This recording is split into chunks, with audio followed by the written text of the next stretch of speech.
کتنے لوگ تھے جو ہمارے ساتھ چلتے ہوتے تھے؟ آپ ذرا اپنے ذہن پہ زور دیں.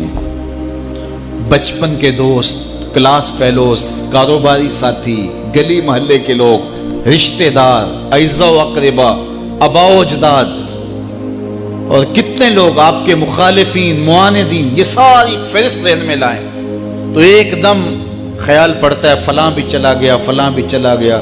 کوئی سال کے بعد اچانک کوئی بات یاد آتی ہے تو یاد آ جاتا ہے، کوئی 6 ماہ کے بعد یاد آتا ہے. کئی ایسے لوگ ہیں کہ سال ہا سال بعد یاد، ہاں وہ بھی ہوتا تھا.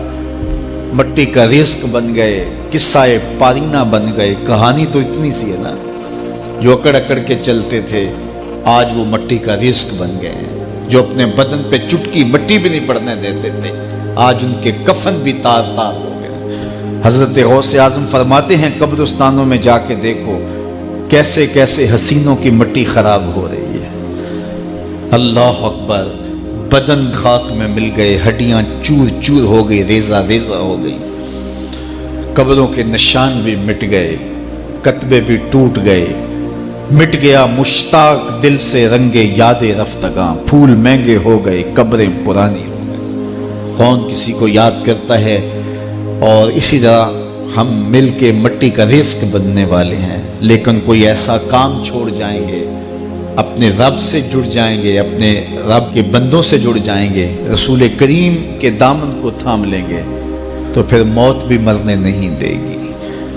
پھر سرخرو اور سر بلند ہوں گے، پھر عزتوں کے تاج سروں پہ رکھے جائیں گے، وقار کی مسند پہ بٹھائے جائیں گے. فقیر نام تنا دا باؤ، قبر جنہ دی جیوے ہو. پھر قبروں پہ بھی چراغاں ہوگا جب ہم ان سے جڑ جائیں گے. تو یہ مختصر زندگی کی تمام تر لطافتوں کے حصول کے ساتھ گزرنی چاہیے. کتنے نوجوان ہیں جنہوں نے اپنی توبہ کو مؤخر کیا تھا بڑھاپے کے لیے، اور آج قبرستانوں میں دفن ہیں. آپ جا کے قبرستانوں میں دیکھیں، وہ سوچتے تھے کہ ابھی تو جوانی ہے، جوانی سے لطف اندوز ہو لیں، بڑھاپے میں توبہ کر لیں گے. لیکن بڑھاپا نہیں آیا، موت آ گئی. موت تو برحق ہے، یہ تو آ کے رہنی ہے، لیکن بڑھاپا لازمی نہیں ہے کہ ضروری آئے. حضرت امام غزالی نے ایک بڑی خوبصورت بات لکھی.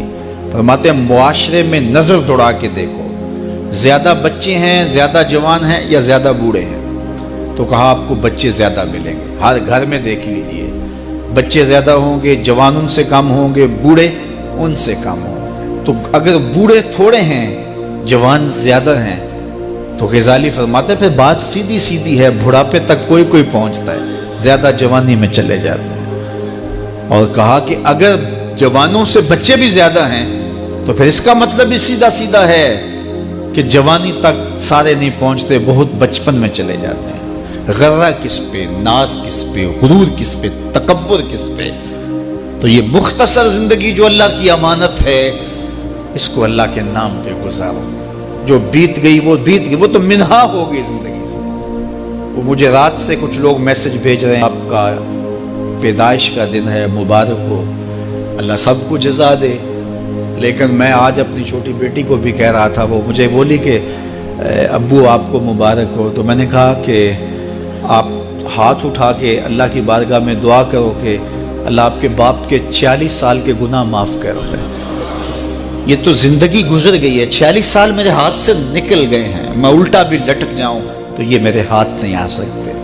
اگر میں نے اچھے گزارے ہیں تو مجھے مبارک ہو اگر قبول ہو گئے ہیں، اور اگر اچھے نہیں گزرے تو مجھے توبہ کرنی چاہیے. زندگی کی کوتاہیوں سے توبہ کرنی چاہیے. ہم سمجھتے ہیں ہم بڑے ہو رہے ہیں، حقیقت میں ہم چھوٹے ہو رہے ہیں. ہم اپنی زندگی کے اہداف طے کریں، زندگی کے مقاصد طے کریں. ساری زندگی اس کے گرد سفر کرنی چاہیے.